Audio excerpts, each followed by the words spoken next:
Recorded Books presents Born Hungry. Julia Child becomes the French chef by Alex Prud'homme. Illustrated by Sarah Green. Narrated by Rachel Botchan. No one is born a great cook. One learns by doing. Julia McWilliams wore size 12 sneakers, stood 6 feet 2 inches tall, played basketball, laughed loudly, and was curious about everything. All this activity made her crave food. Lots of food. But Julia's parents had a cook, and Julia only knew how to boil water and make toast. "I was never encouraged to cook and just didn't see the point in it," she said. "I was born hungry, not a cook." Julia always dreamed of having adventures and becoming a famous writer. When America joined World War II, she volunteered for the U.S. spy agency, the Office of Strategic Services, or OSS.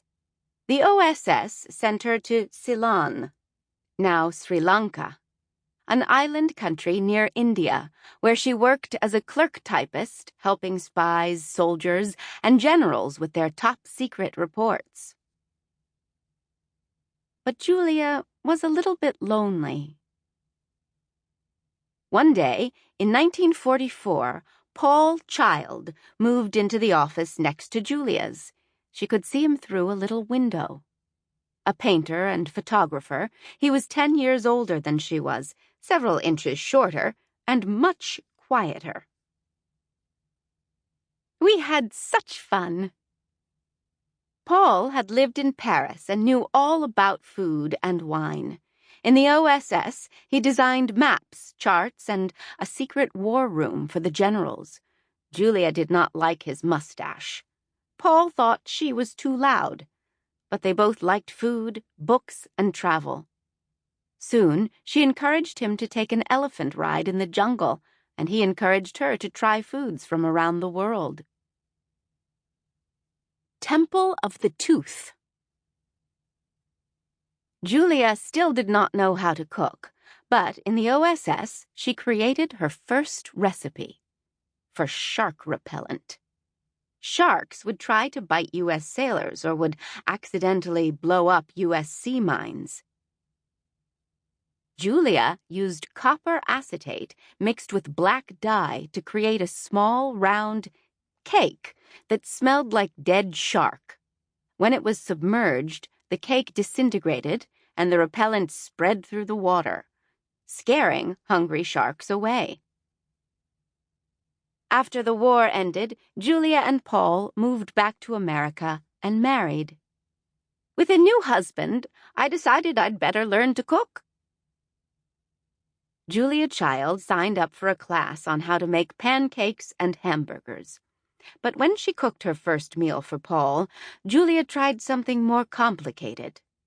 Cow brains simmered in red wine. "It sounded exotic and would be a fun way to impress my new husband," she told herself. But she rushed through the recipe and admitted that her dinner was a disaster. They ate cheese and crackers instead. Julia grew determined to learn how to cook well. In the fall of 1948, Paul and Julia traveled to La Belle France, beautiful France, his favorite place on earth. As they drove to Paris, they stopped for lunch at La Couronne, the Crown, in the city of Rouen. Julia couldn't speak French, so Paul fluently ordered a dozen salty oysters, followed by sole meunière, a flat fish cooked in a sputtering butter sauce, a crisp green salad, freshly baked bread with perfect butter, white wine, yogurt, and coffee. As the waiter carefully laid their plates on the table, he smiled and said, "Bon appétit. Enjoy your meal." Julia inhaled the wonderful aroma of fish cooked in butter. Then she took a bite of the sole, experienced Sample complete. Ready to continue?